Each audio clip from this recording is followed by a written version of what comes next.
Welcome back to Royals Review Podcast. As ever, I'm your host, Dan Worth, joined by my good friend, Jimmy. You join us on the back of another away win for the Royals, a 2-1 victory over Peterborough at the weekend. Jim, straight in, mate. What did you make of the game?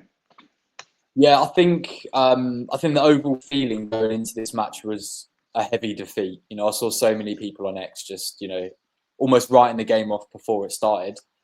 And it turned out to be anything but that. I think, it's easily our best away performance this season, which I know isn't particularly hard to beat. But beyond that, I'd actually go as far as saying it was one of our strongest performances in general. I just thought all the players put in a massive shift. Pereira was fantastic. I think the sort of key moment for him was the double save. The defence was solid. I mean, Peterborough looks like a regular threat, but they sort of dealt with everything. The midfield linked up really well and supported the attack as well. And I thought Ben Elliott was a class above.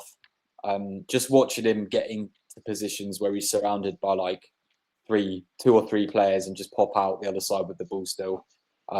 He's just continuing to improve each week.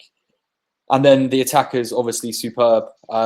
We saw the return of Sam Smith, which is great. He was back to his usual self, being a huge outlet up top. Nibsy on fire at the moment, of course, adding another brace. And I thought Campbell played way better as well, just compared to sort of what he was like at the beginning of the season. And, you couldn't really see what strengths he had as a winger. He couldn't beat his man. He wasn't particularly quick.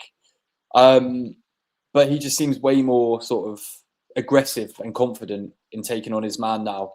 And is proven to be, a big outlet for us on the wing. Is he at the same standard as Aziz yet? Not too sure. But yeah, he's continuing to improve each week. And I think that's sort of the most important thing at the moment. Yeah, I have got a very good stat for you on Chem Campbell. So in all of the games he's played for Reading so far, every single game he's had one successful dribble. Against Peterborough, he had 4. So exactly, there you go. He's not a million miles off having more successful dribbles against Peterborough than he's had all season. I think that must be 6. 1, 2, 3, 4, 5, 6 all season, and then another 4 against Peterborough. So that just goes to show how impressive, how improved. Because I'll be honest, it's not that long ago. In fact, I'm pretty sure it was after Stevenage where I was thinking, God, I don't know if this guy's really got it. I think he was a bit, just not quite good enough. But then he seems to chuck in performances like the Peterborough one. There was another one previously in the season where he does look great. And you kind of got to remember he's still quite a young guy. He's on loan. He's probably not going to be as settled and like consistently fantastic as Aziz was, like at this point. But those kind of performances, if they're going to help us win points, particularly on the road, then they are very, very welcomed. Yeah, definitely. I mean, like I said, I think the most important thing is just seeing an improvement each week. And yeah, I mean, in terms of the Peterborough match, I think we're unfortunate not to come away with a clean sheet as well, given how much of an attacking threat they were throughout the whole 90 minutes. But look, I'm sure everyone is more than happy walking away with 3 points, which has left us just outside the playoffs. Yeah, for sure. And I think like that's largely why there was a bit of negativity before the game, right? I mean, Reading's fan base are notoriously negative quite a lot of the time, but only Wickham have scored more goals than Peterborough in the league this season. So to go there and keep clean sheet, it's a bit conflicting, but I'm going to say until the 90th minute, like to only concede in injury time, feels like a pretty successful defensive performance, to be honest, when you've seen like they have absolutely smashed teams. And I've been having loads of conversations at work this week, and everyone was like, well, you might not lose, but it's going to be like 5-2 or 4-3 or some sort of thriller, which, 2-1 is not a thriller, but it didn't live up to the hype, really. But Reading looked astute defensively, and also they looked really good going forward. If you combine the shots on target versus Peterborough and the shots on target versus Stevenage, it's 15 shots on target, which is just in the last 2 games. They've only had, I've messed this stat up completely here. Yeah, 15 in the last 2 games and 18 in the previous 6. So, as you said, Really, that's crazy. we Jeez. are massively improving, particularly on the road because look, there's not that much improvement we need to do at home at the moment because we've only lost once. But picking up points on the away days are really where the kind of playoff progress will take place. I think if you assume that we'll continue picking or winning more games than we lose at home, if we can chuck in a few points from the away days, then there's no reason why we can't be right up there around the playoffs and maybe even beyond if we get carried away. And that seems to be a lot of the narrative actually this week. So I'm pretty sure Sellers mentioned playoffs. Wing mentioned getting Reading back where they belong in the Championship. So everything's all looking quite rosy there at the moment, and long may that continue. Mm-hmm. You touched on the return of Smith. I just wanted to briefly mention him again. The key thing for me here is him being an outlet. No player in the game won more aerial duels than Sam Smith on Saturday, which just goes to show how important he is. Being an option when players are in trouble, they can lump it up to Sam Smith, and he's not the tallest guy in the world, but he does get himself about and he brings other players into the game. Obviously, didn't get his goal, but he did have 5 shots, of which 3 hit the target. So we've spoken loads about him this year. We say if he misses a couple, he's definitely going to score the next few. So backing him to get on the score sheet against Barnsley or in the fixture after that.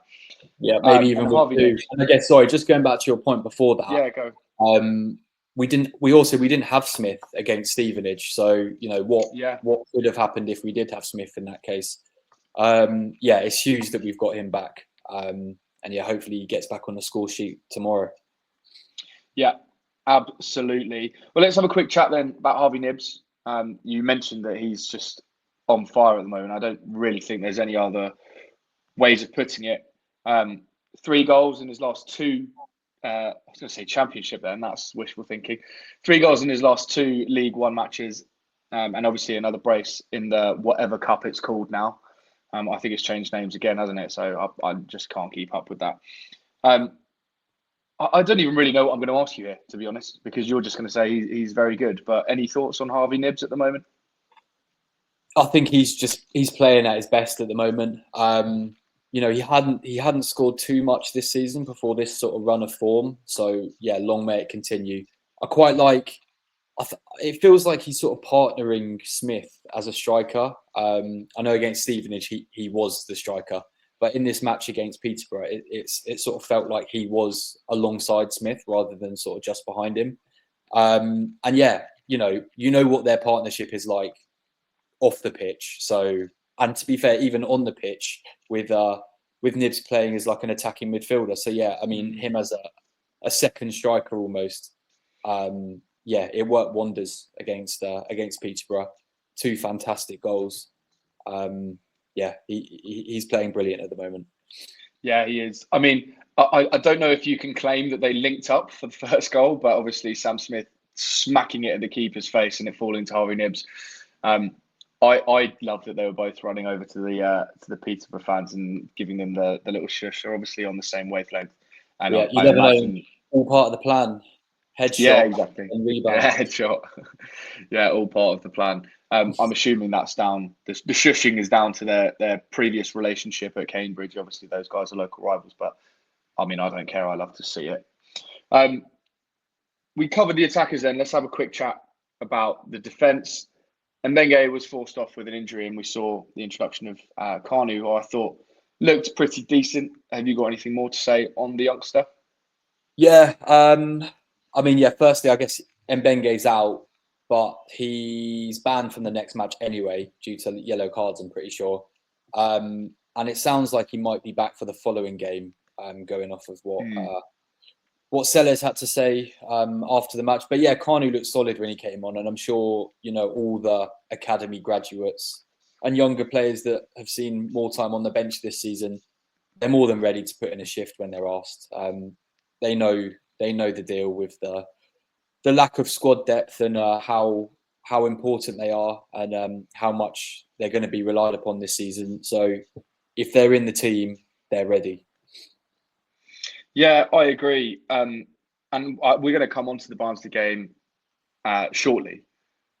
But I guess obviously him being out / suspended, whatever it works out to be, will be a question mark for Sellers. Like, what's he going to do? Who's he going to bring in? Is he going to reshuffle it? Is he going to play Dorset as centre back and Garcia left back? Or I don't really know what he's going to do, to be perfectly honest. But I do think, particularly now versus the start of the season, I'm way more comfortable with those options than I probably would have been had you said, like, oh, what if Menge gets injured? I would be, having kittens, because that was quite a scary prospect then. But I think the youngsters that we have got, they've been proving that they're definitely good enough. Definitely good enough. So I'm not sweating it too much. Another youngster, although it doesn't feel like he's a youngster now because of the amount of minutes he's playing, Tyler Binden. We don't have to chat too much about his performance, but there's been rumours that he is, being looked at, which surely comes as no surprise given how strong he's been this season. I've seen a rumour for Arsenal that they're interested in getting him for 9 million. I've also seen a rumour that Blackburn are the front runners for him. I guess, as I say, we can't be surprised, and if someone's offering 9 million for him, there's probably not much we can do to stop him. But I don't know how you feel. I would love for him to stay and see the season out. Yeah, of course. I personally don't think either of those transfers will materialise. But look, I mean, if we get 9 million for Binden and he gets loaned back to us or something for the rest of the season, then I actually think that's fantastic business. And we're in League One. If we have good players, they're going to get purchased. So, I mean, as long as they make a good deal out of it and get a good price for key players, then ownership issues aside, I would have trust in the team. In the club to replace those players. I think they've done pretty well at replacing players that have gone previously. But the issue has always been that those players have gone for free. So if they can get a good fee for our players, then I'm not against it at all. But Binden, fantastic player, so important for us. Would be great if he stays with us for the rest of the season. Yeah, definitely. I mean, regardless of what the future has in store for him, I'm certain that it's going to be a bright one. I think he's got such a high ceiling. I'm almost excited for him because, he is going to be class. Not much more to say on Peterborough then. I've seen a lot of chat. I've just messaged you this question because it's not on the run sheet, so I'm going to put you on the spot here. I've seen a lot of people saying that the Peterborough win is one of the best away performances or best away days they've had. I don't know if I've seen anyone say ever, but that's the question I'm going to ask you. What's your best away day recently, and what's your best away day ever following Reading? Recently, as in what? Like the last? I guess the last 3 or 4 seasons. That is a good question. I mean, the away day that springs to mind is Charlton away when Dennis Raquel scored in the 90. I feel like that game had everything. Halfway line goal that was disallowed, hat-trick from Sanogo for the Charlton fans. And then obviously a 90th minute winner. What more do you want? Yeah, for sure. I was actually going to say my favourite one recently was the 1-0 win over Millwall. It's not particularly amazing, but at that point, I think I can't actually remember, but we were right up the top of the championship, weren't we? And I just remember you and I having a great day out, and we left full of hope, eating chicken wings on the curb. Obviously, that didn't materialise, and we very rapidly went down the table. But that springs to mind as a sort of shock win that then meant we were leaving the Den in high spirits, which haven't really returned that frequently since that win, I'd argue. Yeah. But another Birmingham away as well. First game of the season. I thought we were fantastic at Birmingham. Yeah, true. Deserved 3 points. Great day out. Great city. Decent places to drink beforehand. And it was all right weather, wasn't it? Or was it shit? Yeah, it was. No, it was boiling. We sat in a beer garden, didn't we? I can't remember what it was called. Mustard Factory or Custard Factory or something like that. That was good fun. Shame we couldn't get the win, and also shame I missed both goals. But anyway, another away day then, Barnsley. I think the prospect of Barnsley away again at the start of the season, I'd be thinking, we probably struggled there. But Reading have a really strong, well, really strong is not the right word, but they just don't seem to lose to Barnsley away. They're unbeaten in their last 11 at Oakwell, and the last 5 meetings have ended in a score draw. Now, I actually predicted, to give it away, I've actually predicted that it's a score draw again this weekend. Mhm. What do you make of the prospect of Barnsley? Do you think we can grab a result? Yeah, look, I mean, they lost against Wigan, I think, on the weekend, but they're currently level on points with us. So it's another massive game where a win is going to be huge. And I think if we beat Barnsley, that means we've played 5 of the teams that are currently above us, which are all, arguably the stronger teams in this division, and have walked away with 7 points, 2 wins, 2 losses, and a draw. I think that's correct. And that's a playoff spot kind of return. So yeah, if we get a win at Barnsley, I think it'll be huge. I think we're playing really well. I don't see why we couldn't get a win. I'm pretty sure I say this every week. But fingers crossed, another win. I don't think it's going to be a massive scoreline. I think a 1-0. But yeah, if they get another win on the road, then that's huge.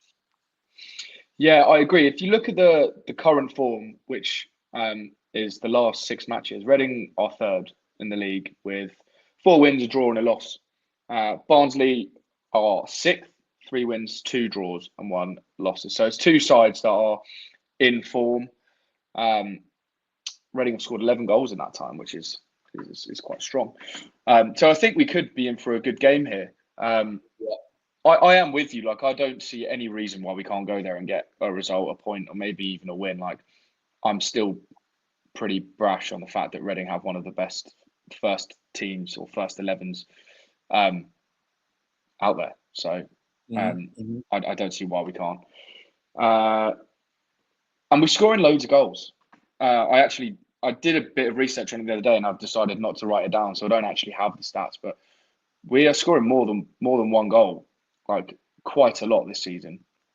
Where in previous times we have struggled in front of goal, and also we've conceded quite a lot. So I just think right now it's a pretty good time, football wise, to be a Reading fan. I think it's all very exciting and promising, and I think the playoff hopes that they aren't a pipe dream. That they are probably a little bit far fetched when you consider everything and the strength of the squad and the fact that currently we have a lot of players that are performing very well that may well be out the door in January.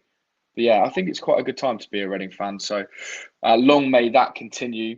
I've already given mine away, but give us a score prediction for this game. I'm going with 1-0.